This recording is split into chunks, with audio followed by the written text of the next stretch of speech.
everyone, this is Tim from Your Six Studios. Today in this video I'm going to show you how to change the resolution on your PS4 if you have no signal or black screen or something like that. So what we want to do is go to our PlayStation, and we're going to know it's turned on because we see like this light blue light.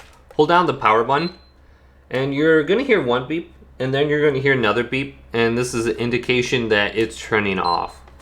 So the light is going to blink now. Wait until this pink light now is completely turned off. And then plug in your controller with a USB cable. We'll need this to operate the safe mode menu where we can change the resolution. So here's the cable. Wait for this to stop blinking, and then we can hold down the power button once again and we'll launch into the safe mode menu. So sometimes you're going to go ahead and go to a different TV and your PS4 won't be the same resolution as your TV, and it's going to be a no signal. So there's the second beep. I'm going to let go now, and this will launch in the safe mode menu. So let's go up. Alright, here we are. Let's press the PlayStation button. Going down to change resolution right here. Then go to OK.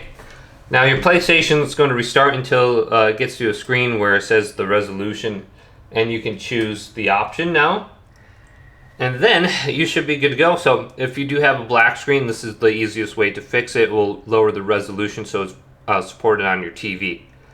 And here's the PlayStation symbol. And then we're going to be able to select the different various resolutions, or just set it to automatic.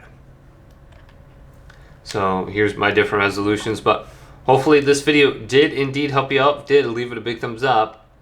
And subscribe to my channel down below for more tech videos coming up next on Your Six Studios.